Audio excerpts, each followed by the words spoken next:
Hello, I'm Hickey, and welcome to an interview special on the release of the KPMG Financial Institution Performance Survey. Now, this is an interesting survey, a nice stock take on what's happening in the sector. And today I spoke to Godfrey Boyce about how the finance company sector might change over the next year or two as it's subject to regulation from the Reserve Bank of New Zealand. Just talking about the upcoming regulation of the finance companies by the Reserve Bank, how do you think that's going to play out over the next year or so as the Reserve Bank makes clear what it's going to do?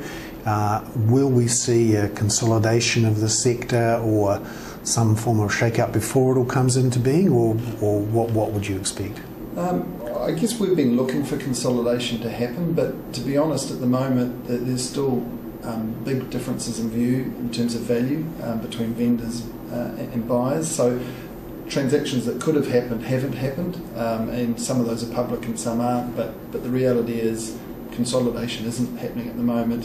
And of course there are some companies that are really finding it difficult in the current environment, and we're getting failures. So at the moment the industry rationalisation is coming by way of failures as opposed to consolidation. But in terms of your question, I'm expecting only late this year to see that starting to come together, to get the sort of value assessments more in line, and at that point, as regulation gets closer to actually being there for it to happen.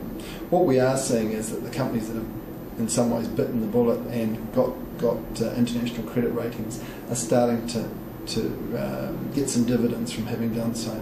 And I think that with this whole situation there's going to be a bit of carrot and stick. Really, you're going to see both the push from regulation and sort of some benefits that are becoming more tangible. Do you think the Reserve Bank might have to step in and, as other Reserve Banks do around the world, when something needs to happen, they basically go and say, well, knock your heads together, guys, and come up with a deal or else? It's not really in the nature of our Reserve Bank, to be honest, in terms of being as forceful as we see overseas regulators. But it may come to that.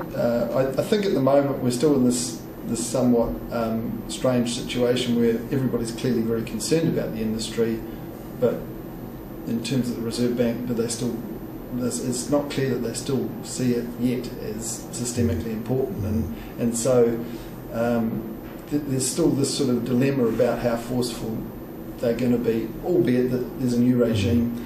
I think the test in some ways will be how they approach licensing, so that entry point at which you come in under their supervision, and is there a grandfathering or is there some picking of winners and losers at that point? And I guess that's what I'm looking to see as sort of a decision point, possibly.